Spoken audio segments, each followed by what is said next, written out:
Alrighty, so I am just back from seeing The Mandalorian and Grogu, and it was fine.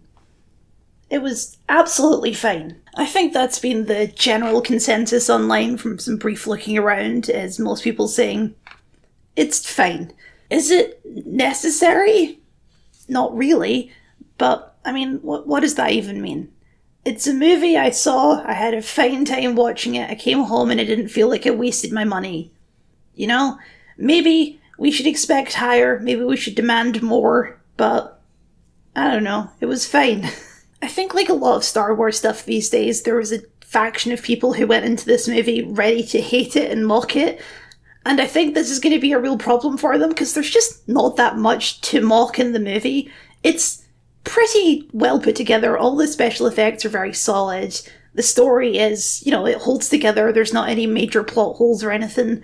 It's a totally serviceable, fine movie. I don't know if I've ever properly covered The Mandalorian on my channel. I think I briefly mentioned it in my Sabine video a few years ago. The Mandalorian itself as a show was always just fine. I know people think it takes a dive between like season 1, 2, and 3. It does a bit, but The Mandalorian has always been like a very one-note character to me. He's the man with no name. He's the guy who comes into town and he's kind of a rough sort of dude, but he has a heart of gold and he'll always do the right thing in the end. And that's been pretty consistent for that character throughout the entire run of the show and into this movie. He's fine. He's okay. I like Pedro Pascal. He shows up for 10 minutes in this movie. I'm not too much of a manly man to not admit that I like Baby Yoda. Baby Yoda is cute. I think the puppetry really works. I think he's a cute little guy, and I like seeing him do cute little things. So, I guess I'm progressing into my boomer dad Facebook era. I think there's a lot of stuff in this movie that, as like a Star Wars superfan who knows all the lore, it's just very funny to think about. Like, Rota the Hutt is a big important character in this movie. That's very funny, because this is Rota the Hutt from the Clone Wars movie everyone hates because it's not very good. But they brought him back, and you know what? He's pretty fun in this movie. He's a big buff Jabba the Hutt with axes, and I'm like, damn, I'm Team Rota the Hutt now. You go, Glen Coco. Zeb is in this movie. For no real reason, really. There's a lot of characters in this movie that are in it that you could sub out for any other Star Wars character or just a completely random new person, and it would make no difference whatsoever, and Zeb is one of those. Zeb is he's like the Mandalorian's liaison in the New Republic, and he'd serve his partner, I guess. I don't know why they chose Zeb for this role at all. There's no prior connection between these characters. They don't have a huge amount of charisma or chemistry with each other as partners. They're both just sort of competent dudes who get the job done. Externally, within wider Star Wars, I have no idea what Zeb is doing here. I don't know why he's working for Sigourney Weaver and not for Hera, or back on his own planet doing Lestat stuff. I don't know why he's a pilot. I watched Rebels fairly recently, and I don't remember being a pilot ever being a big thing that Zeb liked doing. If anything, I remember him not enjoying being a pilot when he was the pilot. But he does call himself a pilot in this, so I don't know, maybe Hera trained him up good between this and Rebels. One of the other completely replaceable characters is Embo, and I like Embo as a design. I think he has cool fights in Clone Wars, and he has cool fights in this as well. But you could sub Embo out in this movie for literally any of the dozens of other Rebels or Clone Wars bounty hunters, and it wouldn't make any difference at all. You could put, Whip Lady, what's her name? It's not Zori Bliss. You could put Zori Bliss in there. You could put the droid, or the other droid, you put Boba Fett in there. It wouldn't make any difference to the plot. He's just a guy to do stuff, move the plot along, and have some cool fight scenes, and, that's fine. The twins are the main villain in this, everyone's favourite non-characters from the Book of Boba Fett, and they're also fine. They're big, evil, sinister slugs. They're Hutts. I don't know what else you want. As mentioned, Sigourney Weaver is in this, doing nothing. That seems to be a rule in a lot of franchises these days, is you get Sigourney Weaver to show up and not do much. So good for her, she got a paycheck, probably. And I feel like I'm coming across as negative. I really do think the movie is fine. It's a solid 7 out of 10. You know, it's serviceable action, family-friendly fluff. I don't think... If you're expecting more, don't expect more. If you're expecting less, you know, it's not less. It's fine. There's nothing about it where I'm like, this had to be a movie. There is... I think you could very, very easily split this into a show, and you can even kind of feel the seams where it's like, okay, this was episode 1, and now we're into episode 2, and now we're into episode 3, which isn't necessarily terrible. Like, you know, that sometimes is a flaw. Like, the most infamous example of this for me was the Section 31 movie, where it was like, they even had like the titles come up when it transitioned to another episode. It's not that bad. It's, you know, it holds together as a movie. You could definitely split it up and just make it a season 4 of The Mandalorian, and it would be fine as well. It does not advance or change these characters or the relationship in any way. It's very much just you like these characters, here's the Mandalorian and Grogu doing their Mandalorian and Grogu stuff. He's the protective dad. Grogu's the little kid who gets into trouble but uses the Force sometimes, and he's a bit mystical, and he does some cute stuff with Baba Freak, who's also in this. Or, I don't know if it's actually Baba Freak, it's the Baba Freak gang, whatever. I realise I'm not really explaining much of the story.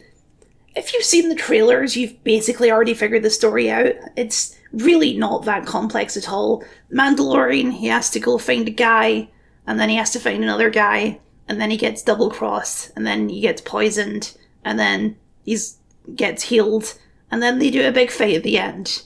And you know, it holds together as a movie. It's weird to think that this is the first theatrical release Star Wars in 7 years, and I mean, I guess, I'm assuming this was like one of the lowest budget Star Wars movies. It has to have been. It's definitely not like a massive blockbuster. I think, I didn't look into the numbers at all, but it's not performing as well as like a big Star Wars movie, and I don't think it has to make its money back. Plus you've got merch and all that. I think this will do fine. I mean, my cinema was pretty quiet, but I went on a Tuesday afternoon, deliberately so that it would be quiet, because I hate going to the cinema and only do it out of obligation. I think it's funny that they just give the Mandalorian his Razor Crest back, which, of course they should. It was always silly that he had that little Naboo starfighter. Like, how's he going to do his job in that thing? It doesn't make any sense. Like, it's a big ship. He sleeps in it. It's like a big... You can't go around in a starfighter. It doesn't make any sense. I think the only part of the movie where I'm like, maybe this could have been a second draft is the final battle, when all the X-Wings come in and they do their X-Wing bombing run stuff, and it's like, I guess this is a Star Wars movie and this is how you end a Star Wars movie. And it feels like so just going through the motions, and it's like, I've seen this 100 times. They come in and they have the targeting computer and they blow up the big base.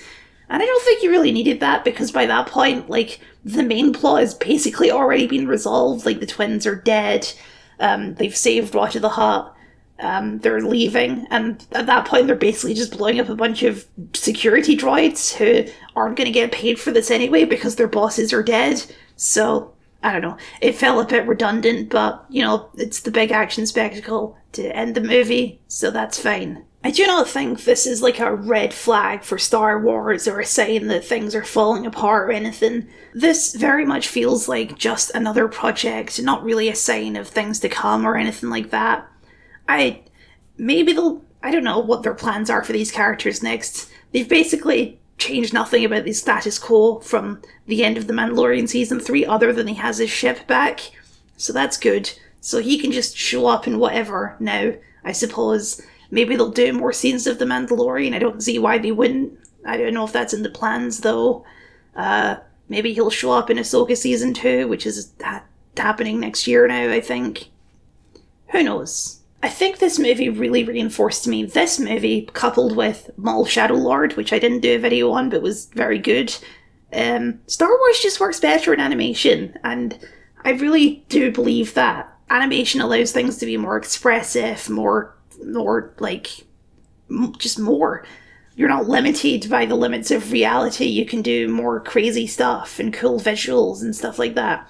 Maul Shadowlord is a fantastic looking show. It's really stylized and cool and has lots of fun effects and all that, and the people behind it really care about it a lot. Like Sam Witwer clearly loves this character and loves this universe and doing all this stuff, so it's a good show. I don't want to spoil it too much in a video that's not about it, but if you're going to choose between going to the cinema to see The Mandalorian and Grogu or getting a subscription to Disney Plus for a month and watching Maul Shadowlord, because for some reason those are your two choices, you should choose Maul Shadowlord. But yeah, as I say, The Mandalorian and Grogu, they've always been so, like, inconsequential to me as Star Wars characters. I really don't feel that they're enough to anchor, like, the Mandoverse, as they called it, and we were just kind of stuck with them because, like, there was no one else really suitable for the job, and they, for some reason, kept messing up whatever they're doing with the Rebels crew, instead of just doing more Rebels, which they clearly want to do, and I don't understand why, if they want to do more Rebels,